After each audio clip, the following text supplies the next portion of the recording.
bonjour à tout le monde, je m'appelle Peter Fries, ou le nom d'artiste est Peter M. Fries, des fois ça pose quelques problèmes. Je suis de nationalité allemande, mais ça fait 15 ans que j'habite en Belgique, à Bruxelles. J'ai une double vie, donc à la fois dans l'administration du projet de recherche sur justement l'Internet of Things, Internet des objets, et j'ai aussi une pratique multimédiale dans les arts, performance connectée, installation, projection. J'étais deux fois ici à Mons l'année passée dans le cadre de Mons 2015 et pour City Sonic en 2012. Voilà. Donc, je comprends, vous êtes après votre cours, donc on va faire pas trop long, mais justement pour bien présenter l'information. Après, les slides sont disponibles, il y a une courte vidéo pour un peu expliquer ce qui est peut-être ce qui est intéressant dans l'Internet des objets. D'abord, il faut dire qu'au début, ça fait peut-être 8 ans, on parlait toujours Internet of Things. C'est plutôt récemment, évidemment, dans les contrées francophones qu'on parle plutôt Internet des objets. Des fois, ça se mélange un peu, mais c'est tout à fait la même chose. Il n'y a aucune différence. Voilà. Qui de vous a déjà un peu, comment dire, lu quelque chose sur l'Internet des objets? C'est juste une question, oui? D'accord? Oui. Et par exemple, qu'est-ce que vous avez retenu de ça? Oui, d'accord. Ouais, en fait, tout est connecté, c'est vrai. D'autres peut-être, juste pour avoir une idée. Donc, ok. Voilà, donc je vois c'est un peu long. C'est un peu compliqué aussi parce qu'en fait, c'est pas comme par exemple la 3G, la 4G, c'est pas comme la big data, comme la cloud. Ça touche à beaucoup de choses, d'abord technologiques et deuxièmement aussi aux applications. Donc il n'y a pas, si vous voulez, un Internet des objets clair, c'est plutôt un concept, une approche, comment connecter des objets et à la fin aussi des êtres humains, si vous voulez. Voilà. Donc dans ces cas-là, on a peut-être une courte vidéo. C'est malheureusement en anglais, mais je crois que c'est facile à comprendre parce que juste là. Voilà. That's the phone.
Je pense qu'on va arrêter ici parce que là, ça devient un peu plus technique, un peu plus de marketing. Je pense que ce qui est intéressant, juste voir. Donc, vous voyez très bien, ce qu'on a vu dans les films, c'est un mélange entre Minority Report avec Surface, et que tout est finalement connecté et parle, des fois, de manière que nous ne le savons plus. Donc, ça se fait automatiquement, il y a un accident et tout de suite l'hôpital est alarmé, et quand vous arrivez, déjà tout est prêt en théorie.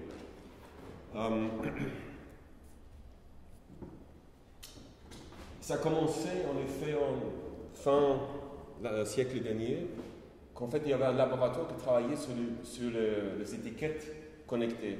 Donc à l'époque c'était la RFID, hein, c'était un peu les codes barres électroniques. Et là il y avait plus de laboratoires, en total 5 ou 6 autour du monde qui travaillaient là-dessus. C'était une grosse organisation. Mais il y avait quelqu'un qui s'appelle Kevin Ashton qui pensait déjà beaucoup plus large en disant il n'y a pas peut-être des étiquettes intelligentes, des étiquettes qui sont connectées avec juste un code barre, mais qui est plutôt des objets connectés. Hein. Plus en sens large, dans beaucoup de domaines d'application, parce qu'au début, les codes barres, c'était plutôt pour la logistique hein, et aussi l'étiquette RFID. Hein. Donc, ils disent déjà, ça concerne les systèmes, les services. Alors, c'est quoi? Ce sont des petites applications qui vous donnent, voilà, vous rendent un service, vous pouvez faire quelque chose, acheter, vendre, etc.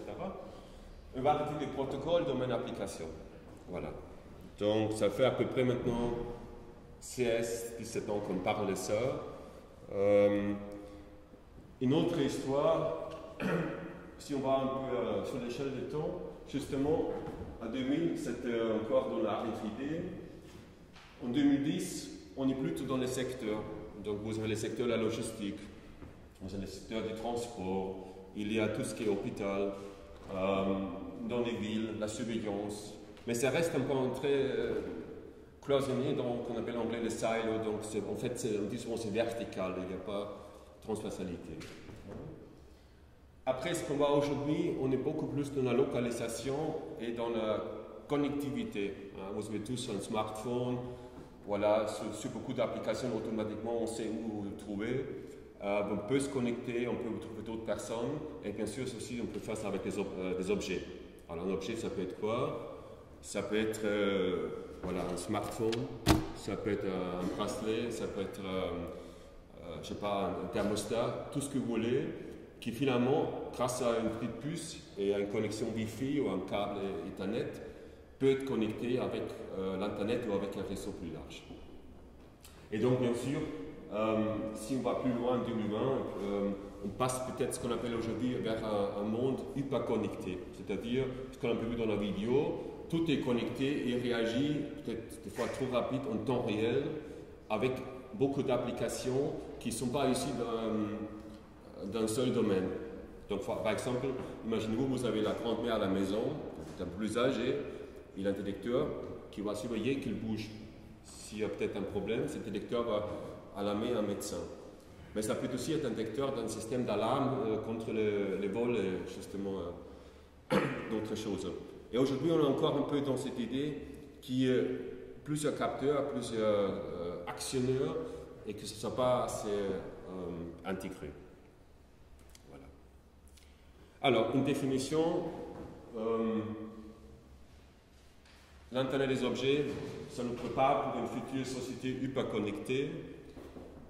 C'est un ensemble de capteurs, d'actionnaires. Ce n'est pas juste pour capter, c'est pour sentir, c'est aussi pour faire quelque chose. Donc vous allez fermer des portes, causer quelque chose, arrêter une voiture, accélérer une voiture.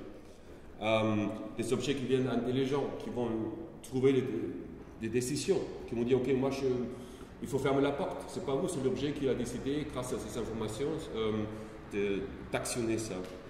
Il y a un échange de données, aujourd'hui c'est un peu ce qu'on appelle la big data, donc beaucoup de données qui sont tout le temps échangées. Et je crois on va encore arriver à d'autres technologies d'interface, vous connaissez ça, c'est peut-être de Google Glass, c'est un peu en carton, ça c'est un capteur cérébral, on a acheté il y a une semaine, donc je ne sais pas encore ce que ça va donner, c'est un bracelet interactif. Donc, et bien sûr, aujourd'hui on a toujours l'ordinateur, on a un écran tactile, mais on aura encore d'autres choses dans l'avenir, ce qui tout est interface, jusque les implants, que l'information rentre directement dans le corps. Alors, si on voit un peu de cette définition, on peut imaginer que demain, tout sera possible. Hein? Alors, ça c'est en anglais, malheureusement c'est un peu petit, mais vous voyez un peu, ça passe de la mer jusqu'aux grandes villes, et tout est possible. Donc on peut dire, je peux mesurer la qualité de l'eau, je peux voir ce qui se passe sur les rivières, sur les fleuves. On peut voir par exemple comment ça se passe avec le vin, est-ce qu'il y a un problème, est-ce qu'il y a des bactéries ou autre chose. On peut voir ce qui se passe avec les forêts, est-ce qu'il y a du feu, est-ce qu'il y a des incendies, la pollution, etc., etc. Il y a le smart parking, donc le parking intelligent, gestion de la poubelle. Il y a tout ce qui est autour de la voiture électrique, voiture connectée, voiture partagée. On peut voir tout ce qui est après aussi par exemple dans les centrales, donc tout ce qui est énergie, c'est-à-dire production de l'énergie, gestion de l'énergie, énergie locale. Il y a de plus en plus de gens qui ont des panneaux solaires, on peut partager ça. Hein. Qu'est-ce qu'on a encore dans les villes? On a par exemple après shopping, on a le smart lighting, donc tout ce qui est illumination dans les villes. Aujourd'hui, vous savez, la nuit, il y a beaucoup de lumière, c'est beau, mais en fait, c'est de l'énergie gâchée. On a le smart road, donc le pavé intelligent, peut-être aussi qui donne des informations aux aveugles, qui va vous dire, ok, tourne plutôt à gauche parce qu'à droite, il y a un accident, etc. Donc, vous voyez, théoriquement, tout est possible dans le sens, on capte des informations, ça vous donne une idée de quelque chose en réel, et à partir de ça, on peut traiter ces informations, connecter à d'autres objets, on peut, comment dire, avoir plutôt une vision cohérente de plusieurs capteurs, et après ça, on peut déclencher des alarmes, gérer la circulation, voilà, faire des shopping, tout ce que vous voulez. Hein. Évidemment, ça c'est la théorie, on sait aujourd'hui dans la pratique, comme ça se passe avec plein d'autres applications, ça ne sera jamais parfait, ça sera compliqué et complexe. Et en théorie, évidemment, il y a un accident et tout cet hôpital sera ralamé. Mais en réalité, peut-être votre abonnement est périmé, le smartphone n'a plus de batterie, etc., etc. Donc, il y a aussi, et ça m'intéresse aussi un peu comme artiste, il y a aussi des failles, c'est-à-dire que ce ne sera pas parfait. Or, aujourd'hui, tout le monde va dire, l'Internet des objets, c'est super. Smart traffic, donc en anglais. Smart transport, smart city, smart agriculture, smart, tout ce que vous voulez, tout est smart. Hein.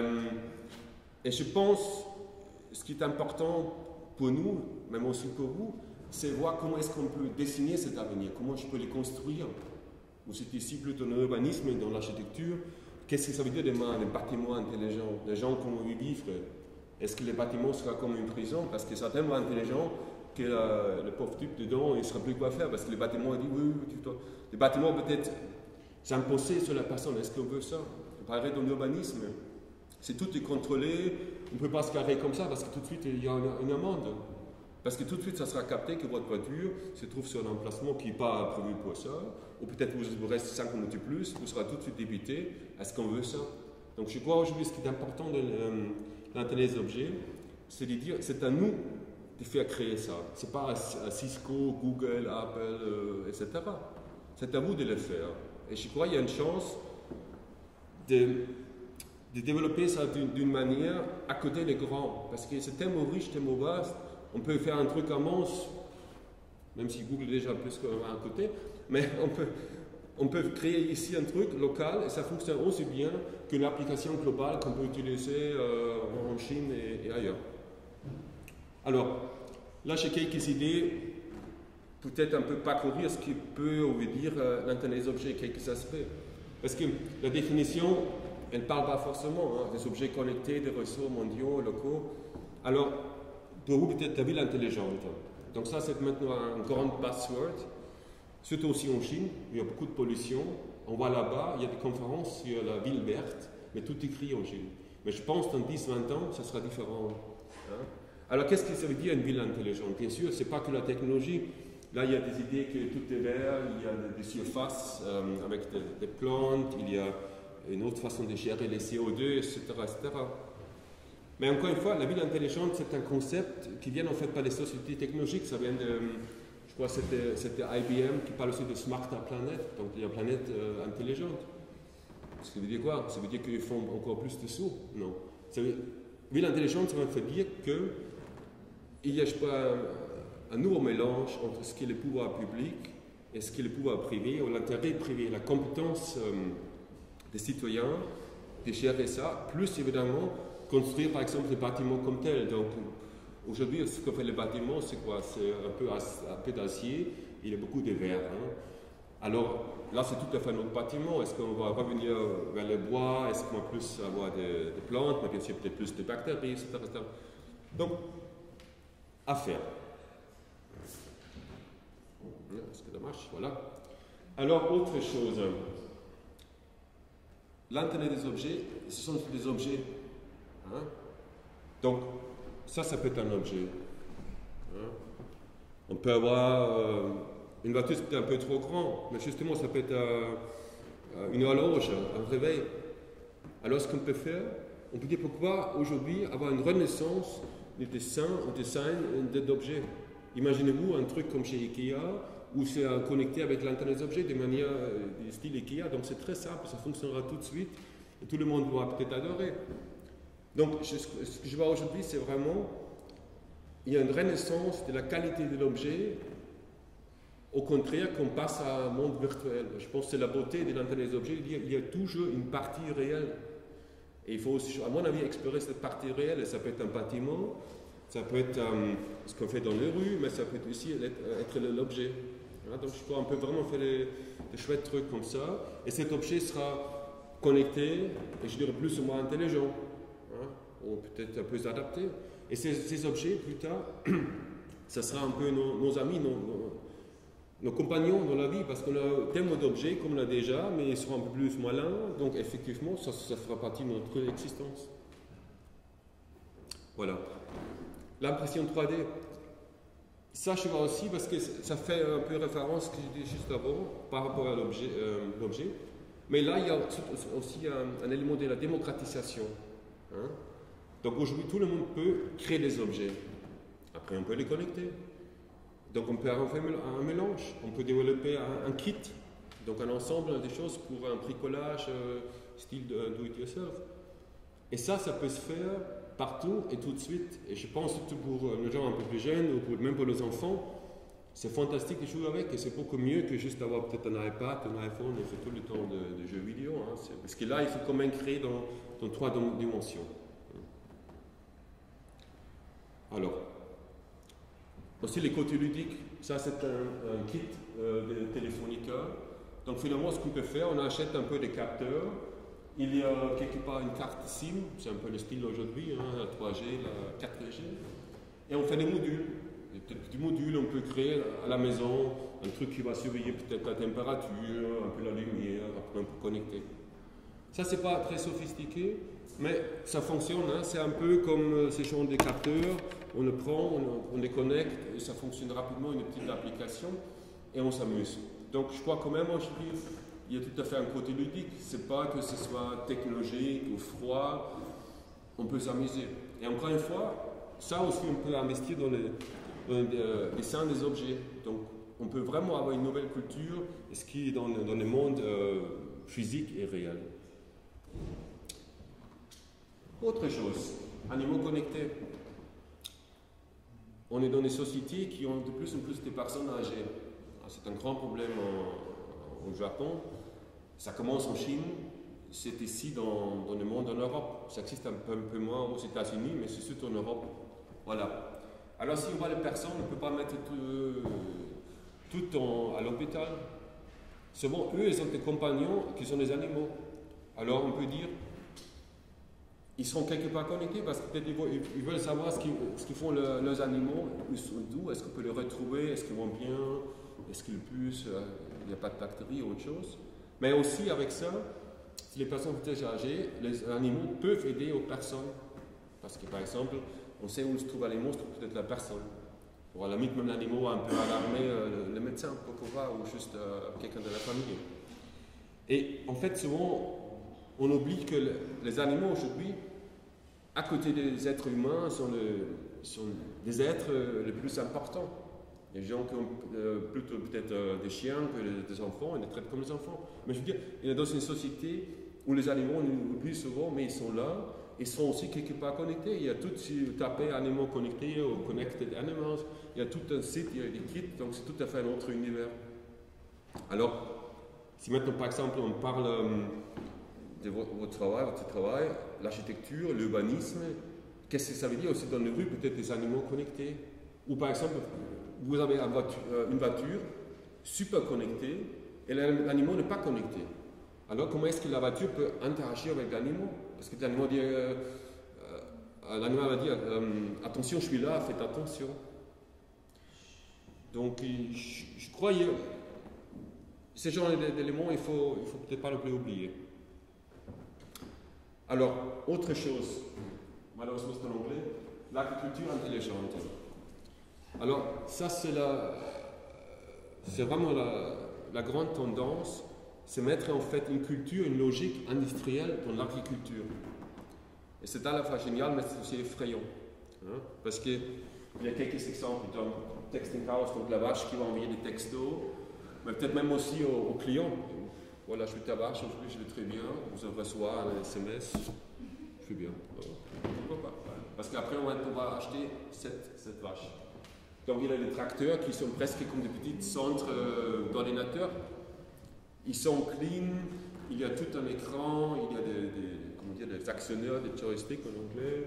C'est incroyable. Il y a toute une série de robots, il y a des drones qui surveillent un peu le terrain.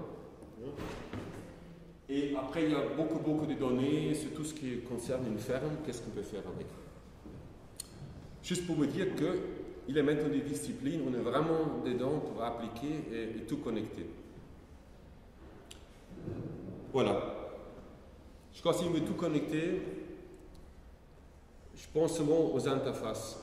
Parce qu'il y a évidemment une connectivité technique sur le flux de données, connexion réseau. Mais les interfaces d'aujourd'hui et demain, ça sera vraiment différent. Aujourd'hui, on est encore plus que ce soit extra-corporel. Demain, ça sera soit tout à fait intégré dans les appareils, ou tout à fait quelque part intégré dans les tissus, les vêtements, ou même dans le corps. Il y aura des implants, c'est sûr. Hein.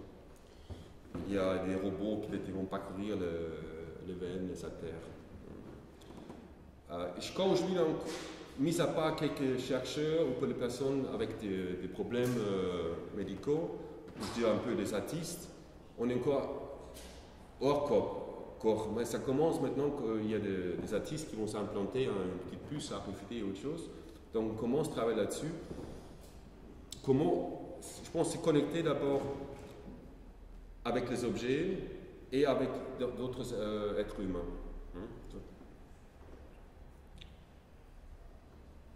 Autre chose, traitement d'information. Si on regarde qu'ici, il y a combien de smartphones, donc peut-être une petite trentaine, il y a les objets. Tout le temps, on va produire des données. En plus, on va augmenter la quantité des capteurs. Alors, il y a des données tout bêtes, tout simples, localisation, température, des messages, tout est là. Alors, qu'est-ce qu'on va faire avec? Bien sûr, ça ne sera traité par nous, parce qu'on va les lire, on va processer, on va donner une réponse. Mais en plus, ça ne sera pas le système, parce que c'est juste trop, ou en même temps, ça ne nous intéresse pas. Je ne veux pas connaître la valeur de la température ici. Ça sera mieux que peut-être que les radiateurs soient bien gérés. Donc, aux machines de faire ça. Donc, il y aura de plus en plus un parallèle, une connexion, une gestion des données par les systèmes. Bien sûr, après, on va avoir des situations où le système va décider et nous ne serons pas d'accord. Et ça va être encore une fois compliqué parce qu'il faut soit avoir le savoir, l'accès aux données, ou justement, il faut même pour l'avenir après bloquer un système. Donc, si le système va décider que vous voulez toujours avoir de l'eau chaude pour la douche, ça va être compliqué peut-être d'entraîner le système ou juste travailler contre cette décision. De plus en plus, on aura un traitement décentral. C'est clair. Parce que, pour deux raisons. D'abord, un système central, c'est beaucoup moins joué à la tendance. Vu la situation politique, technologique, les individus, tout ce qui se passe, les cultures, les langues, ce sera de toute façon décentral en parallèle. Deuxième chose, si on commence à renvoyer toutes les données vers un système, et pour après renvoyer, c'est compliqué parce que ça va peser sur le réseau. Et aujourd'hui, on consomme trop d'énergie, donc si on commence à envoyer tout le temps de données, donc ce qu'on veut aujourd'hui, on va avoir un traitement local, rapide. Donc par exemple, gestion des radiateurs ici, ça se fait ici. Je ne veux pas me connecter avec Google, ce n'est pas nécessaire, hein, ou avec un autre serveur. Juste si après, je veux partager les données, ou de temps en temps, peut-être les fabricants du radiateur vont avoir des informations, donc il y aura peut-être de temps en temps les données de l'utilisation. Ce qui se passe aujourd'hui, encore que c'est un peu la politique avec la cloud et des grandes sociétés, des multinationales, tout sera envoyé. Et je pense que ça va encore continuer comme ça, mais ça va s'arrêter aussi parce qu'on veut de moins en moins, et souvent ce n'est pas nécessaire. Et en plus, dès qu'il n'y a pas de connexion, ça s'arrête. Donc imaginez-vous, vous êtes ici dans la voiture, c'est pas connecté, qu'est-ce que vous faites? La voiture fait comme ça, ou ça dévie. Donc on va toujours aussi avoir intérêt qu'il y ait un traitement d'information localisé.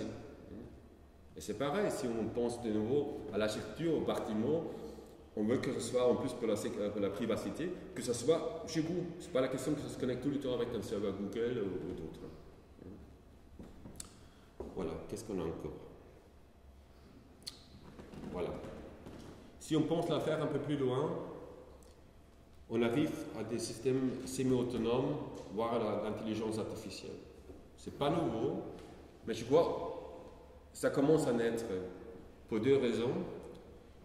On a maintenant la technologie, et deuxièmement, on a tellement de données qu'on n'arrive plus à les gérer nous-mêmes. Alors, on va arriver à des questions. Qu'est-ce que veut dire la réalité? Parce que si vous avez beaucoup de données d'une réalité, on peut avoir une fiction. Si ici il y a beaucoup de capteurs, on peut avoir une représentation virtuelle de cette salle avec vous, tout ce que fait, vos températures, ce que vous voulez, et finalement, on peut se demander, si on prend peut-être ces champs de lunettes, où est la réalité? Et vous pouvez avoir un système, on a vu ça évidemment dans les films de science-fiction, un système qui a tellement d'informations, avec peut-être une loi naturelle, tout ce que vous voulez, que le système peut-être est plus réel, ou paraît plus réel qu'un être humain dans un supermarché. Et je pense qu'on va arriver à une autre répartition entre ce qui va faire le système et nous.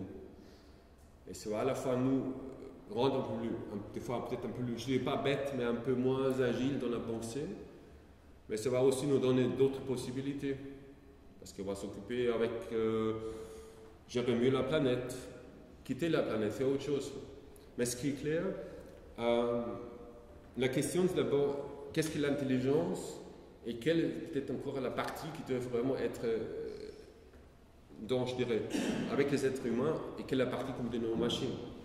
Après, il y a bien sûr une crainte, il y a cette idée du point de singularité qui peut-être en 20-30 ans, les machines seront plus intelligentes que nous. Et je pense que cette crainte, il est quelque part là, c'est pas, on va dire, c'est pas une épée de Damoclès, mais je crois, comme toujours, les systèmes intelligents, c'est nous qui les fabriquons. Donc, encore une fois, nous, c'est pas Google, mais c'est nous qu'on veut dire, est-ce qu'on veut ce genre de système ou est-ce qu'on propose autre chose contre eux. Pour revenir à cette personne, à cette connectivité, parce qu'une fois que j'ai un système, comment est-ce que je me connecte avec le système, hein? Là, je trouve une image d'un chercheur britannique. Sa femme et lui, ils sont de plus à RFID, donc ils peuvent échanger de situations, l'état corporel. Donc ils communiquent d'une autre façon, d'une façon supplémentaire, avec sa femme. Donc, encore une fois aussi, voir que connectivité d'aujourd'hui, ce n'est pas que la carte SIM, ce n'est pas que le Wi-Fi, ça peut être une communication juste, comment dire, dans une distance courte, ça peut être les vêtements, les tissus, peut-être il y a encore d'autres ondes.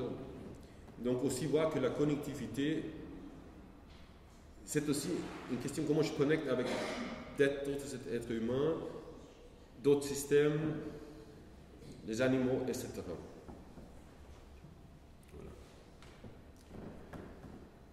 Autre chose, expérience. Je ne sais pas, vous connaissez, il y a un terme en anglais qui s'appelle Technology Readiness Level, TRL.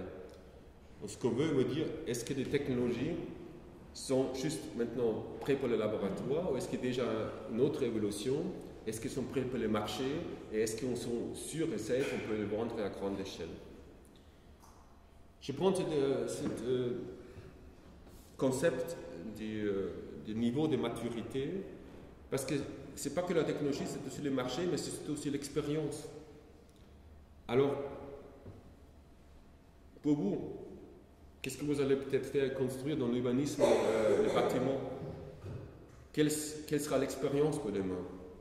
Et ça, je voulais aussi mettre en contraste par rapport aux aspects technologiques ou même l'intelligence artificielle, que ce qui comptera pour les êtres humains, c'est l'expérience. Ce n'est pas l'existence, mais l'expérience avec d'autres dans le monde, dans la situation, avec tous les problèmes. Donc je pense, ce qui est intéressant dans l'Internet des objets, c'est connecter ce que peut faire la technologie, ce que peut faire le marché, parce que souvent il faut avoir un marché pour vendre, pour avoir plus qu'un seul utilisateur. Mais quelle sera aussi après l'expérience? Bien sûr, l'expérience dans un parc d'attractions, elle est claire. Mais quelle sera l'expérience pour le shopping? Quelle sera l'expérience pour vivre dans un bâtiment? Quelle sera l'expérience pour les gens qui sont âgés? Que feront les gens dans les commerces? Si on va s'ouvrir aujourd'hui, ce que font les gens dans les commerces, c'est pas le travail qui est le meilleur. Est-ce qu'on peut faire autre chose? Est-ce qu'on a encore? Tu vois les capteurs bas encore? Ok. Donc, mon idée, c'était un peu vous montrer quelques facettes de l'Internet des objets, connectivité, intelligence, objets, traitement. Pour que ça fonctionne, c'est pas évident. Parce qu'on peut tout de suite avoir un système local, mais avec ça, on ne peut rien faire. Et l'autre extrême, il y a un système qui vient peut-être d'une grande multinationale, outre-mer, et il dit c'est comme ça. Alors pour un peu expliquer, généralement, l'Internet des objets a des objets qui vont capter d'informations, ils vont des fois communiquer entre eux, sinon ils vont passer par un concentreur d'informations. Ça peut être une voiture qui circule, qui va peut-être prendre des données des personnes qui sont dans la rue. Ça se passe sur un serveur et ça passe après vers d'autres serveurs, d'autres applications et des écrans. Et ce qu'on voit ici un peu moins sur les diagrammes, ça peut aussi revenir. Donc, l'objet n'est pas seulement un capteur, c'est aussi un actionneur. Donc, ça va peut-être causer quelque chose. Donc, on va fermer les rideaux. Exemple tout bête. Bien sûr, c'est un peu plus compliqué. Donc, en effet, on a plusieurs couches pour les architectures qui vont finalement permettre d'avoir un Internet d'objets. Donc, on commence avec en fait, la partie, si vous voulez, physical. Il y a la connectivité. Après, il y a déjà un traitement d'informations. On va stocker les données. On va ensuite les regrouper, avoir peut-être plus d'informations d'autres capteurs. On va passer aux applications. Ça peut être gestion du trafic, ça peut être dans les villes intelligentes, ça peut être dans les voitures. Et au-delà de ça, il y a encore un autre but que, en fait, nous, dans l'interaction, dans les commerces, dans les entreprises, dans les privés, dans les gouvernements, on va encore une fois servir tout ça, en fait, de la souche, pour regrouper des applications, des données, peut-être créer d'autres applications qui connectent ce qui est en bas. Donc, vous voyez un peu comme ça, donc même si un système Internet des objets en soi est simple, on a toute cette couche et ça doit fonctionner. Et vous voyez aussi peut-être que pour chaque couche, souvent il y a d'autres fournisseurs de services, souvent la connectivité, sur les télécoms, EUDIS, nous. Après les objets, donc il y a pas mal d'entreprises qui fabriquent des objets et des capteurs en Europe. Après, si on passe sur le computing, le data storage, on est plutôt dans la nuage, donc on est plus peut-être chez les amis américains. Et tout le reste, ce sont d'autres fournisseurs, des programmeurs, des geeks, si vous voulez, qui vont développer ça. En fait, le problème après, c'est pas comme ça, mais c'est plutôt comme ça. Donc il y a 1000 architectures en parallèle. Parce que ça dépend encore une fois, si c'est peut-être un système plutôt fermé, je dirais peut-être contrôle du trafic aérien, bon, comment que ça soit un peu hermétique, un peu sûr. Il y a peut-être un modèle. Mais après, dans la vie pratique, il y a les hôpitaux comme peut-être juste une colonne. Après, il y a la ville qui a une autre colonne. Il y a peut-être un fournisseur d'automobile qui a encore sa propre architecture. Donc, vous voyez très bien que le problème de l'Internet objet, ce n'est pas d'avoir une architecture. Et en fait, l'architecture comme principe, elle existe. Mais en réalisation, il y a beaucoup. Et donc, ça sera après, ça va, je pense, créer des problèmes et justement une complexité.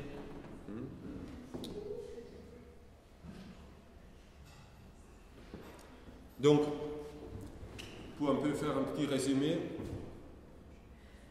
ce qu'on appelle en anglais interoperability ou interopérabilité, que les systèmes peuvent se connecter entre eux, on peut échanger les données, les informations, qu'il n'y ait pas de faille du système, ça c'est aujourd'hui le grand enjeu. Et cette interopérabilité, c'est à la fois technique, on veut connecter deux systèmes, mais aussi que les données peuvent être interprétées par notre système. Donc on revient au frigo. Par exemple, si vous allez regarder un film, et peut-être le téléviseur va sentir que votre attention baisse un peu, il va peut-être informer les frigos que vous allez passer prochainement au frigo pour récupérer un coca. Mais comment est-ce que le frigo peut comprendre les données du téléviseur? Et donc là, on parle plutôt d'une interopérabilité sémantique, c'est-à-dire les frigos peuvent extraire ou créer du sens à partir des données du téléviseur. Et je crois que ça sera encore l'avenir, d'autant plus qu'on ne peut pas toujours prévoir ce qui va venir. Donc peut-être l'entreprise qui a fabriqué le téléviseur, ils ne pensent pas au frigo. Alors comment est-ce qu'on peut plus tard connecter un frigo? La confidence ou l'anglais trust, ça c'est un autre enjeu qui est vraiment majeur. Donc en anglais c'est privacy, tout le monde en parle. Vos données, une fois qu'ils sont dans la caméra, ailleurs, ils sont partis théoriquement. Ou bien il y en a d'autres qui vont piger les données à gauche, à droite, ils créent un profil, et après dire, je vous connais parce que je savais que tu as utilisé telle et telle application, tel et tel endroit, tu as dépensé tel argent, et finalement on peut créer un profil individuel, je te connais, tu étais là-bas, tu as acheté ça, tes préférences, ton goût, c'est ça. Et je pense, il y a beaucoup de travail là-dessus.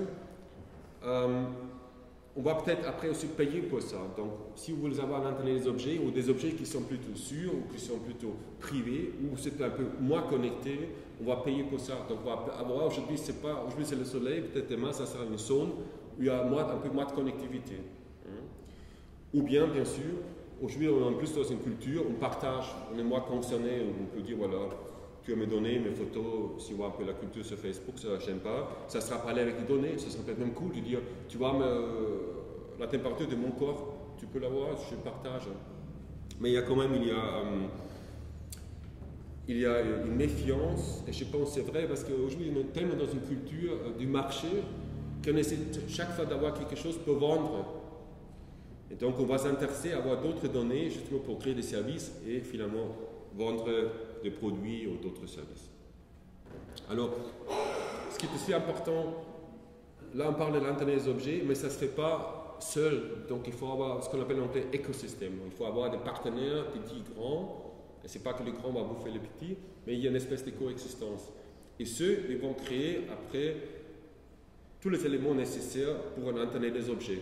Donc par exemple, vous avez quelqu'un qui va fabriquer les capteurs, vous allez collaborer avec un hôpital qui est intéressé à avoir ces capteurs. Vous allez collaborer avec une société de construction qui va se connecter après avec l'hôpital. Vous allez collaborer avec quelqu'un qui va fournir peut-être des services, des données, des applications aux personnes âgées. Donc vous voyez déjà tout de suite 4 ou 5 partenaires ou fournisseurs de services qui sont impliqués. Et souvent, ce que finance aussi en Europe, je pense au niveau national et européen, c'est créer des systèmes qu'on appelle écosystèmes d'innovation. Donc mettre ensemble, donner de l'argent pour que les partenaires puissent se retrouver pour créer des applications ou des systèmes Internet des objets. Stimulation de créativité. Donc là, touche bien sûr aussi aux gens créatifs au sens large. Je pense savoir ce que vous faites jusqu'aux artistes. C'est aujourd'hui, demain, ce qui ne va pas changer le monde, c'est la poubelle intelligente ou le parking intelligent. Ça ne va pas ça. Mais ça va être une application qui va permettre de mieux vivre, je ne sais pas, avec les personnes qui sont un peu handicapées ou pas handicapées. Donc ça peut être plus intéressant. Et je vois seulement qu'en fait, dans les entreprises, il y a peu de créativité. Parce que eux, ils sont tellement limités par leur budget, leur enjeu financier qu'ils n'arrivent pas à forcément à se mettre un peu en marche pour discuter ou voir ce qu'on peut faire encore autre. Des fois, les limitations juridiques. Par exemple, on parle des voitures autonomes. Il y a des capteurs. Voiture autonome, ça veut dire vous faites comme ça. Non, non. Il y a beaucoup de législation. On ne peut pas laisser tomber le volant. Il faut toujours bien tenir le volant. Sinon, la voiture, théoriquement, n'est pas, c'est pas permis de rouler sur les routes. Alors, il faut changer de législation. Donc, ça viendra doucement. Donc, des fois, au début de l'entrée des objets, on est un peu dans un terrain, ou peut-être un peu moins législation. Il y a des considérations éthiques. Bien sûr, si on parle avec des capteurs, les gens tous les temps connectés, on peut le tracer, il y a moins de vie privée. Si on pense aux enfants, on sait où les enfants se trouvent, peut-être les parents ne veulent pas ça. Il y a les implants. Qu'est-ce que ça veut dire? C'est nous, la technologie dans le corps et plus hors le corps. Et je pense que ça sera un continuum. Aujourd'hui, on est encore plus critique, ça changera. Mais je pense que c'est important pour la partie éthique qu'on réfléchisse au-delà juste d'un intérêt financier ou technologique. Et il y a beaucoup de discussions là-dessus. Je pense que plus qu'on discute, plus on élargit la connaissance et les savoir-faire pour ensuite arriver à un compromis, comment faire. Et bien sûr, il y a aussi des questions philosophiques. Parce que qu'est-ce que ça veut dire s'il y a beaucoup plus une représentation virtuelle d'une réalité physique? Quelle sera l'existence demain si tout est connecté? Parce qu'à un moment donné, on peut, comme dans la matrice, dans les fils, on peut se mettre dans un bain, le cerveau est connecté, on ne fait plus grand-chose parce que tout est connecté. Donc je pense qu'il y a aussi question, à la fin, sur l'existence. Dans les deux directions, soit dire, ok, il faut réfléchir sur la tendance actuelle, mais encore il faut se dire, qu'est-ce qu'on veut peut-être créer? Donc quelle sera peut-être... quelle sera l'existence, ou quels seront des modes d'existence demain? Voilà. Alors, nous sommes où exactement pour tous nous terminer sur la partie ici technique, encore j'ai après 2-3 slides sur la partie artistique. Tout le monde parle de l'Internet des objets. Avant, c'était moi le cas. Moi, je travaille là-dessus depuis 10 ans. C'est un sujet pour les connaisseurs.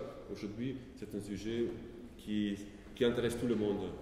Surtout parce que c'est intéressant, mais aussi on espère d'avoir une croissance, de vendre plus, et surtout en Europe, de booster l'Europe vers un nouveau marché, de nouveaux produits, des villes plus vertes, etc., etc. Donc c'est un sujet que tout le monde y pousse. Après, j'ai juste quelques mots. Donc les multinationales s'emparent, ça on sait, Google, Apple, mais c'est juste ça fait 2-3 ans. Hein. Il y a 5 ans, ils ne voulaient pas. Pour eux, ce n'était pas intéressant parce qu'ils ne voyaient pas un modèle de business. Aujourd'hui, ils voient tout de suite, des objets, Google qui achète des fabricants des thermostats et pour les connecter, et c'est parti. Je crois qu'on a assez de savoir-faire au niveau conceptuel et technologique comment faire l'Internet des objets. Il y a 10 ans, vous voyez la vidéo de tout à l'heure, c'est un projet qu'on avait financé, où là, on voulait encore savoir c'est quoi la structure de l'Internet des objets, qu'est-ce qu'il faut faire, comment est-ce qu'il faut agencer cette partie technologique ou des composants. Ce qui manque, c'est toujours, comme je disais avant, l'interopérabilité. Donc aujourd'hui, le grand problème, il y a trop de systèmes isolés, c'est très chouette, mais soit vous êtes avec un système, c'est comme les capsules Nespresso, on doit rester avec Nespresso, ou bien vous avez 3 capsules, 3 machines, mais ça ne fonctionne pas entre elles. Je pense qu'on n'a pas non plus une expérience pour des systèmes IoT ou idéaux à grande échelle. Donc nous, on finance beaucoup de ce qu'on appelle pilote à grande échelle. En anglais, c'est large scale pilot. On va dire, voilà, On va faire les pilotes de 20-30 millions d'euros. Il faut avoir beaucoup de capteurs, beaucoup de personnes impliquées. Il faut travailler sur l'acceptance. Il faut travailler sur la partie technique, les applications. Aujourd'hui, ça reste singulier.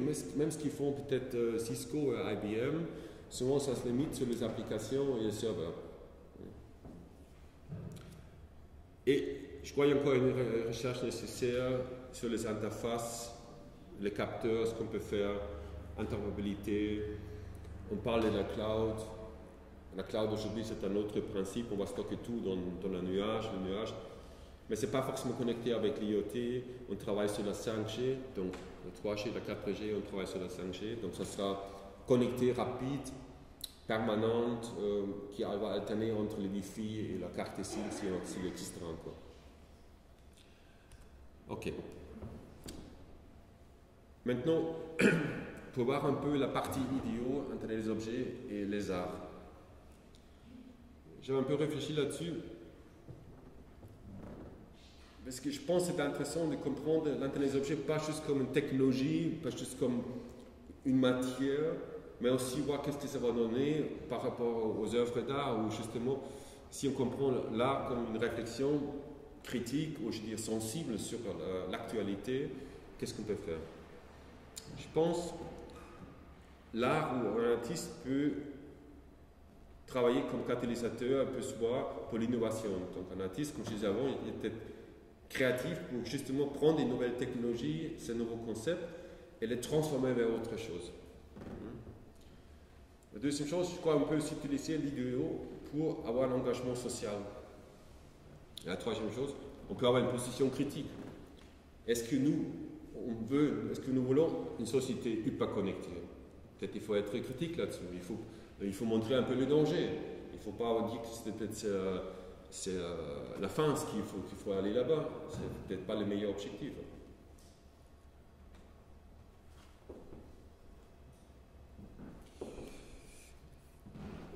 Alors, rapidement quelques images. Catalyseur pour l'innovation. Je crois que ça vous parle tout de suite. On est à la fois dans le rêve intelligent, on est tout peut-être ce qui est un peu domotique, on est dans l'expérience, ça peut être aussi un bâtiment, et on a aussi tout ce qui est un peu objet autour du corps ou de l'usage individuel. Je crois que ce qui est intéressant, que souvent les exemples, ça vient plutôt des artistes, des créateurs d'expérience. Ça aussi, on peut mettre toute la technologie, mais si les gens ne veulent pas l'utiliser dans la cuisine, ça ne fonctionne pas. Donc, il faut avoir une idée de ce qu'on peut faire. Et par exemple, ici, à droite, c'est plutôt technique, ce sont les réverbères intelligents qui vont s'allumer, arrêter, éteindre. C'est classique. Engagement social. Quelques exemples. On va vivre avec des robots. Donc, je n'ai pas dit, mais en fait, souvent les objets seront dans l'avenir aussi quelque part des robots, plus ou moins intelligents. Donc, ce sera notre compatriote, compagnon. Donc, il y aura un échange, un dialogue entre objet et être humain. Là, à droite, c'est un artiste, Cédric Montoir, qui en fait crée des systèmes qui n'ont pas de batterie ni d'électricité. Donc, ils sont autosuffisants. Il dit, ça ne me parle pas de faire un truc pour l'environnement si je dois après brancher avec une prise. Donc, il crée des systèmes, par exemple, qui sont autosuffisants. Je pense pour moi, c'est un engagement social. C'est dire, ok, si on fait quelque chose pour la planète, moi, je ne veux pas faire de l'art où je me branche ici et j'ai une prise, j'ai la connexion à Internet. Non, je fais comme ça. Et ça pour moi, c'est l'art qui sera pour l'avenir. Parce que ça, pour moi, c'est pour lui, je pense que c'est un point d'expérience en disant, si je prends ça sérieux, je dois vraiment, et je veux faire un point critique sur l'environnement, je dois l'exprimer. Et des fois, aujourd'hui, dans l'art, on fait un truc avec l'ordinateur, mais finalement, on a besoin des approches, des concepts anciens. Là, juste, exemple en autre, c'est un exemple brésilien, c'est connecter les gens à travers les distances de culture. Si on pense aujourd'hui aux problèmes qu'on a dans le monde, souvent ça vient parce que justement on n'est pas assez connecté, on ne connaît pas assez bien notre culture. Voilà un petit exemple pour moi, utiliser l'Internet des objets pour avoir un engagement social à travers les cultures. Et bien sûr, tout ce qui est un peu Fab Lab, Hackerspace, c'est aussi une autre culture de collaboration. Et d'ailleurs, ça embête fortement les grandes entreprises parce qu'ils n'ont plus cette idée. Dans les grandes entreprises, on a une idée fonctionnelle. La co-création, où on ne pose pas tout de suite la question qui va gagner combien et qui sera après la personne qui va signer les brevets. Ils ne connaissent pas. Mais je pense qu'il y a un engagement social dans la façon comment créer et produire l'art. Et après, il y a peut-être aussi une position critique. Donc, position critique, il y a des gens qui disent l'Internet des objets, c'est ce qui est dans le Moyen-Âge, c'était le Kamen. Le Kamen, c'était une prairie dans un village où tout le monde pouvait faire nourrir ses bétails. Aujourd'hui, on n'a plus ça. Tout après a été cloisonné. Donc, il y a un concept dans les artistes italiens qui parle de ubiquitous commons. Donc, en fait, il y a des parties communes, universelles. Il y a tout ici un aspect biohacking, c'est-à-dire si on commence à vraiment mettre l'Internet des objets dans les corps, on va peut-être créer d'autres formes, de déformations. Est-ce que veut ça? Est-ce que c'est chic? Donc il y a aussi une position critique si vraiment on s'attaque au corps. Il y a un livre, Pax Technica, je titre juste est-ce que l'Internet des objets va nous libérer ou plutôt, comment dire, pas concerner, mais vraiment mettre dans un cloison et on ne peut plus s'échapper dans une prison. Vous voyez un peu ça. Et bien sûr, là, il y a aussi tout un exemple avec l'Internet des objets, les êtres humains vont devenir des machines. Donc on voit un peu, je crois, je n'ai pas de préférence, mais dans les trois genres, on peut avoir une combinaison, une connexion entre l'art, les arts et l'Internet des objets. Voilà. Juste dernier slide de ma part. Donc, par rapport à ça, où je vois un peu mon art, pour moi d'abord l'art, être artiste, c'est un mode d'existence. C'est personnel, mais je trouve faire ça, je me sens bien. Je ne dois pas trop vivre de ça, donc j'ai une liberté énorme pour à la fois les choses, mais j'ai un champ de terrain où je peux, avec d'autres, exploiter et créer des expériences, des objets, des performances. Je vois souvent dans le monde de l'art, surtout on pense à l'art contemporain, en grande foire, c'est là l'artiste propose quelque chose pour vendre, ou souvent on critique. Et je pense aujourd'hui ce qu'il faut faire, peut-être comme il y a 100 ans, avec tous les courants de l'époque, peut-être après Dada, c'était justement l'artiste, moi je pense, doit proposer quelque chose. Sinon, critiquer c'est facile, proposer ou transformer c'est plus compliqué, mais ça vise plus loin. Et ce que je crois aussi, c'est aujourd'hui on est de plus en plus dans une culture bêta. Donc vous connaissez ça, il y a une application sur l'iPhone, ça ne fonctionne pas bien, mais après 2-3 downloads, itérations, des mises à jour, ça fonctionne. Et c'est un peu partout. On est beaucoup moins dans une situation, ni construction, ni vie sociale, ni gouvernement, où tout fonctionne. De plus en plus, on est dans un système, ça fonctionne un peu, et en fait, le produit va obtenir sa maturité auprès des clients. Ce qu'on appelle en anglais produit banane. Donc, la banane va mûrir chez les clients, c'est un peu ça. Ce que je vois, évidemment, si on est dans cette culture, on peut faire une petite application, ça prend 5 minutes, tu dis, ouais, je suis artiste, je fais un truc, je propose. Et je crois que ce qui est important, c'est à la fois vivre dans cette culture bêta, que ce ne soit pas parfait, mais en même temps, comment avoir un petit souci de qualité, que ce qu'on propose, ça va tenir la route, et comme ça sera assez pointu, ou assez spécial, unique, pour donner quelque chose au monde artistique. Donc, vous voyez, c'est difficile à expliquer, mais je vois aussi souvent les artistes qui font un peu du truc, qui bricolent, c'est très bien, mais est-ce qu'on ne peut pas proposer un peu plus? Mais en même temps, on ne va pas proposer un système qui est parfait, parce que ce n'est plus la réalité. Et donc, ce qui m'intéresse dans ce contexte-là, c'est surtout la globalisation, les failles du système, parce que souvent ça ne fonctionne justement pas. Et un peu ce qu'on dit ça en anglais, exo-existence, c'est-à-dire l'existence qui vise au-delà du corps, à travers des outils, des machines, des implants, et travailler un peu là-dessus. Et donc, par exemple, ce que je vous ai apporté, juste pour vous donner un exemple, ça sont peut-être, voilà, vous connaissez ça, non? On peut mettre des caméras, donc des iPhones ou des smartphones, Et soit vous allez voir ça en stéréoscopie, ou bien vous allez juste voir une application qui vous montre des images. Donc vous ne voyez pas la réalité, vous voyez juste vous êtes dans votre monde virtuel. Ça, c'est un bracelet interactif, on peut l'utiliser pour la danse ou autre chose. J'utilise ça pour une performance tai chi. Et ça, c'est un capteur cérébral. Ça existe depuis longtemps, mais là, il ne faut pas avoir du gel, donc on peut le mettre comme ça. Et on travaille là-dessus pour se bien connecter. Ça capte en fait des ondes, ça capte votre attention, ça capte un peu l'attention musculaire, donc ce qu'il faut avec vos yeux. Et on veut utiliser ça aussi pour des performances, mais puisque c'est aussi cher, on va peut-être créer un petit atelier. On va permettre aux autres d'expérimenter avec ça. Et donc, dans ce contexte, ma pratique artistique est pas que je joue qu'avec ça, mais que j'essaie de combiner une technologie avec une réalité.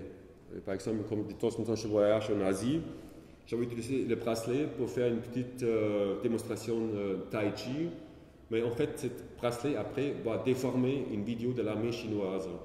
Parce que si on va là-bas, en Chine, tout est contrôlé, l'armée est vraiment comme une machine. Et moi, je trouve ça beau qu'avec le mouvement Tai Chi, on contourne, on déforme une vidéo de cette armée pour montrer que le Tai Chi, par son concept, c'est aussi un concept chinois, est plus vaste, et plus large, plus fort que l'armée et l'État chinois. Voilà, merci beaucoup.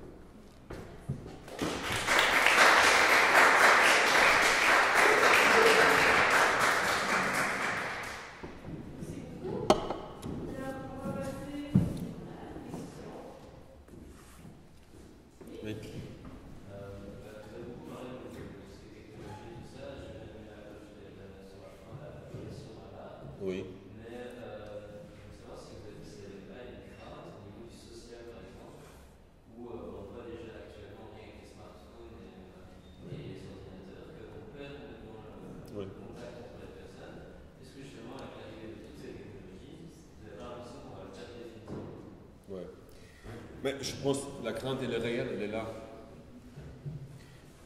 Je pense. Pour moi, il y a deux approches. Une approche, c'est de dire, c'est un peu la vie, c'est notre existence. Parce que nous, on a inventé le smartphone, on va passer à d'autres mondes. Peut-être nous, on va devenir des individus, des amoebes qui vont flotter comme ça. Pourquoi pas? C'est peut-être une forme d'existence, c'est notre existence humaine. L'autre chose, c'est bien sûr, on peut dire, ok, pourquoi pas proposer quelque chose.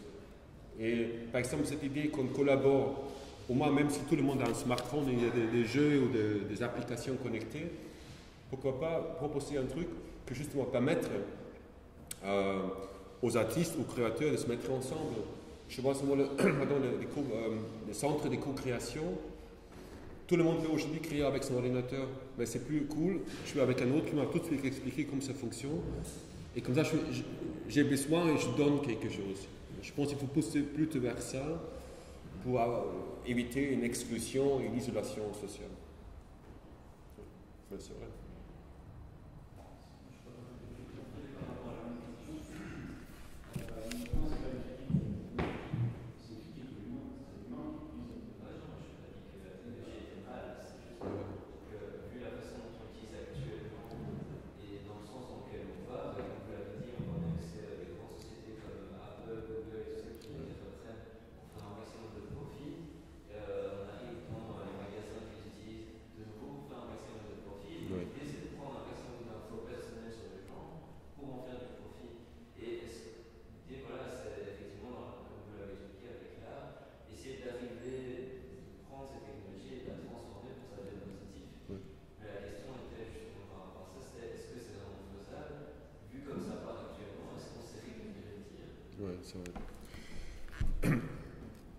Je crois que le défi, c'est pour changer de monde, il faut d'abord faire comme le monde existe aujourd'hui.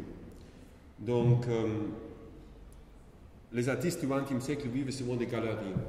Je crois qu'aujourd'hui, c'est plus ou moins terminé. Il y a l'art contemporain, mais c'est un peu du bling-bling au sens large.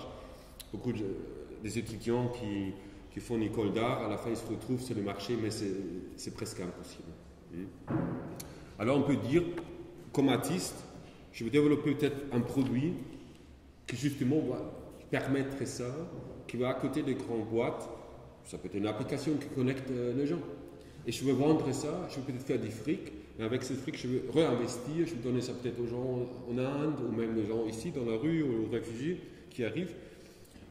Donc je crois, aujourd'hui c'est aussi important, c'est comme artiste, voir comment est-ce que je peux avoir un impact. Ça je ne sais pas dire. Parce que l'impact avant, c'était comment? C'était Picasso qui a peint son tableau Guernica, c'était une œuvre donc commandée. Il a fait ce monde magnifique.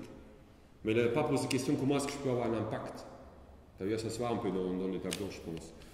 Aujourd'hui, j'arrive, j'ai un impact comme artiste. Personnellement, je suis un peu plus libre parce que je ne dois pas vivre de ça, mais ok, on doit se connecter peut-être avec des personnes, on doit avoir une masse critique. Et avec ça, je peux à la fin donner une contribution artistique avec les moyens d'aujourd'hui. Et je pense que c'est un peu le défi, et peut-être pas assez aussi enseigné dans les écoles d'art, de dire le monde a changé. Donc tu ne peux pas juste peindre à accrocher ton tableau, ça ne va plus fonctionner. Mais tu peux te proposer avec ou pour avoir une plateforme plus large où tu vas à la fois pouvoir vivre un peu ou vivre de ça, mais aussi aller, je dirais, un peu en contre-courant avec les grandes sociétés. Peut-être encore un petit mot. Ce qu'on vit aujourd'hui, ça me paraît un peu comme à l'époque, pas l'industrie de l'agriculture, la révolution industrielle. Hein. Il y a des gens qui travaillent encore sur les gens et d'autres qui travaillent encore sur les usines. Et c'est très bien ce qu'il a vu à Marx et le socialisme et le communisme. Il a regardé comment on traitait les gens. On les traitait mal, voilà. Aujourd'hui, il y a de nouveau ces changements. Il y a encore les gens qui sont tout à fait à côté, Facebook, c'est nul, etc. Et d'autres qui sont complètement sexistes en parallèle. Je pense que ça va encore durer 20-30 ans, peut-être un peu plus court, pour que la société arrive à ce nouveau stade. Après, il y a peut-être encore d'autres technologies, d'autres évolutions. Alors, ce qui peut-être en notre époque intéressant, c'est justement cette coexistence ou aussi cette cloison qui sont assez ouvertes pour avoir un croisement. Pourquoi pas aussi, au niveau de l'art, quand même connecter un art du XXe siècle, du XIXe siècle, que ce soit la musique ou la peinture ou la sculpture, avec justement ce qu'on fait aujourd'hui, ou ce qu'on devrait faire aujourd'hui. Bon. Oui, oui. Ah, je pensais. Vous avez parlé de technologie citoyenne. Oui. Quelque part, les protocoles entre les différentes choses qui sont très importantes. C'est les grosses entreprises aujourd'hui qui font les protocoles pour les services publics. Est-ce que vous ne pensez pas que le maillon faible aujourd'hui, c'est justement en fait le service public au sens large et les politiques en particulier, qui n'appréhendent pas la vitesse à laquelle les choses changent et qui lui a de grandes difficultés à changer, à se remettre en question dans cette gouvernance. Ouais. Et que ça porte un énorme préjudice auprès des citoyens. On voit bien des projets smart cities qui se développent aujourd'hui et où les citoyens sont capables de reprendre la main sur Tout à fait, Et si on n'a pas l'infrastructure au sens large, ça ne marche. C'est vrai, c'est vrai. Même la protection, en fait, c'est même les politiques, au final, ne mettent pas de protection, mais pas justement de barrières, avec tous ces géants d'Internet. Tout à fait, Il y a quand même un problème à ce niveau-là, on se rend compte qu'ils sont complètement dérangés. Juste pour compléter, je vais quand même donner un exemple. Ici en 2015, il y a comme 4 notre ville wallonne, on a implémenté le wifi gratuit, sauf qu'on ne sait toujours pas ce qu'on peut en faire parce qu'on n'a pas justement cette interface que la ville doit maîtriser à un certain moment à la place de l'opérateur qui l'a placé. Et l'opérateur lui-même dit j'ai des millions de données parce que le système fonctionne, je ne sais pas quoi en faire. Oui, bien sûr. Et parce que le politique ne sait pas quoi orienter. Ouais, c'est vrai. On se retrouve dans une situation très particulière où des leaders tels que IBM arrivent avec leur processus privé qui est beaucoup plus simple dans la de la demande. Oui, c'est tout à fait juste. À mon avis, je crois que ceux qui ont le plus grand problème, c'est la politique, un peu les politiciens. Parce que non seulement qu'ils sont un peu moins familiarisés avec la technologie, mais aussi ils ne savent pas comment faire parce que ça va changer un peu le pouvoir public et les voies de décision. Et justement, vous parlez de la vitesse. Donc, par exemple, on peut discuter avec le maire de Mons pour avoir un réseau Wi-Fi. Mais s'il y a une initiative privée, il y a des systèmes locaux, on achète ça à tout le monde, on crée autour de la grande place de Mons peut-être un système privé. Voilà. Après, la question peut-être est-ce que c'est légal ou pas. Mais je veux dire, je pense, là où ça bouge aujourd'hui, pour moi, ce sont dans les villes intelligentes. Chaque ville intelligente est différente, ça dépend de la construction publique. Après, il y a peut-être une partie qui est gérée par la ville, qui fonctionne encore un peu style ancien, c'est-à-dire il y a des décisions, on ne collabore pas entre les départements différents. Mais à côté, il y a souvent les citoyens, il y a les Fab Labs, il y a les Hackerspace, les centres d'impression 3D, qui vont s'en servir. Et au-delà, il y a quand même des villes où les maires savent très bien que en fait, l'avenir, c'est plus l'administration, c'est vraiment ce qu'ils vont faire les citoyens. Alors, à mon avis, il faut faire beaucoup d'activités pour stimuler tout ce que fait faire autour de la technologie, que ce soit IDEO ou Wi-Fi ou autre chose. Et à mon avis aussi pour les jeunes, il faut faire beaucoup plus d'ateliers où on commence à travailler les capteurs, mais aussi dans l'aspect, pas dire j'utilise ça pour un jeu vidéo pour tuer quelqu'un, mais peut-être une application pour mieux gérer la pollution. Et si je pense qu'on implante ça aujourd'hui, ça va créer des changements. Ça ne sera ni la politique, ni une administration locale. Et bon, après, la situation avec Mons 2015, on avait toujours un peu l'impression que des fois on ne savait pas à Mons quoi faire avec Mons 2015, non? Ce qu'on a vu depuis Bruxelles un peu. Donc, mais si le système est toujours là, on peut, à partir d'aujourd'hui, on peut se connecter, on peut proposer des œuvres d'art, et on peut aller. Et je pense là où il y a des fois une chance, ce n'est pas les grands, parce que les grands, ils vont venir, on sait maintenant que c'est peut être dangereux, donc il y a des villes qui hésitent d'inviter IBM ou Cisco. Mais à mon avis, il y a quand même des services publics qui cherchent une autorisation de licence qui soit acceptée. Hein? Et donc, il y a des fois une voiture, peut-être, il y a la société de transport qui fait, par exemple, je sais de Madrid, ils ont une application pour les personnes aveugles, parce qu'ils veulent être cool. Et donc, du coup, on va programmer une application parce que ça montre que le transport public, c'est pas un peu boring, un peu oignon. Nous sommes vraiment à la pointe. Donc, je pense que dans chaque ville, il y a des fois des départements, des institutions qui veulent un peu aller au-delà, exceller, frimer un peu. Et ça peut être aussi des points de départ pour créer plus. Voilà. Tu avais aussi une question? Mais c'est un peu ce que vous avez répondu, c'est la question de la culture. Oui. Moi, j'ai vu, par exemple, on avait une tablette, un jeu virtuel de la salle du truc, et le monstre Google a quelque part été l'élément qui a pris l'emprise énormément. Et bon, parce que ça fait confiance, et quelque part, la grande part de crédibilité, quelque part, pour le politique, je vous dis directement, on voit très vite. Par contre, ce que vous disiez pour la créativité, moi je le vois vite, c'est que sur une génération, il faut se dire peut-être que les gens ne le comprennent pas. Quand moi j'ai commencé à terminer mes études, je n'avais pas d'ordinateur. Et j'ai commencé avec du DOS et j'ai appris l'ordinateur et j'ai appris le travail. C'est-à-dire que sur une génération, on peut dire 20-30 ans, on a dû quelque part, on a véritablement même été dépassé complètement par la technologie. Et ça, au niveau de la formation artistique, c'est vraiment extrêmement compliqué parce qu'on se retrouve évidemment à un cadre pédagogique où les adultes, quelque part, sont dépassés par les jeunes qui ont cette intuition rapide. J'ai un enfant qui dessine, qui me demande déjà son imprimante 3D pour faire ses créatures. On voit à quel point un renversement s'opère d'une génération à l'autre. Et je pense que c'est vers cette prochaine génération qu'énormément d'évolutions vont se faire au niveau de formation. Tout à fait, Et de cette connivence entre technologie et formation aussi. Cette ambition créatrice qui va se...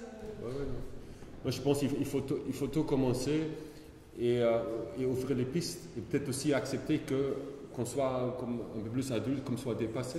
Ce n'était pas le cas avant, parce qu'avant toujours le savoir-faire était avec les gens âgés. Aujourd'hui, ça a changé. Mais justement, avant de parler aussi, je crois qu'il y a aussi une inertie quand même aux institutions culturelles souvent. Parce que là, on insiste sur l'idée que la peinture soit universelle et parfaite. C'est des schémas. Et à la limite, pourquoi pas, mais au moins mieux préparer les étudiants en disant, ok, si tu sais bien dessiner, il y a peut-être d'autres supports pour le faire, que ce soit virtuel, comme on l'a vu dans la vidéo, et pas dire, ouais, tu vas peindre, tu vas vendre, c'est très bien, tu trouves une galerie, une résidence.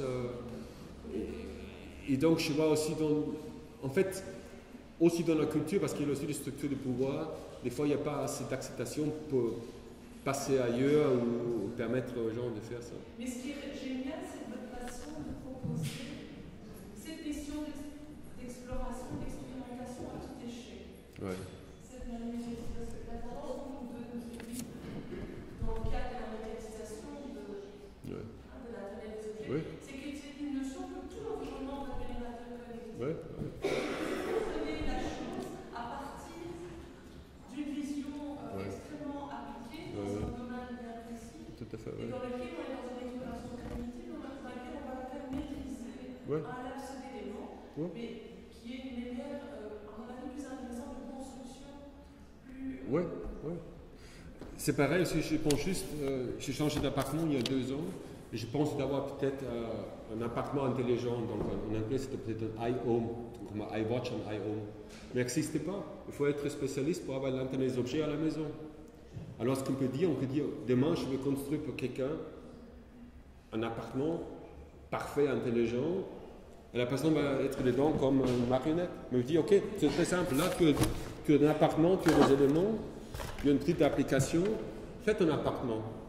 Et ça, je crois ça aussi changer, parce que d'abord c'est compliqué de construire un appartement qui sera parfait pour toujours, parce que tout change, mais aussi au niveau de l'expérience, disons, crée-toi ton appartement, prends ces éléments et tu as des capteurs, tu joues avec, tu connectes des frigos avec la télé ou pas.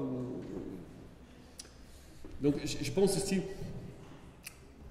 peut-être ce qui a changé, c'est qu'on est moins dans l'idée qu'on peut tout contrôler et tout concevoir. On est plus dans l'idée, je donne une possibilité, je fais des interfaces ouvertes et je permets aux gens, aux geeks, de développer quelque chose et construire peut-être à la fin leur existence physique. Voilà.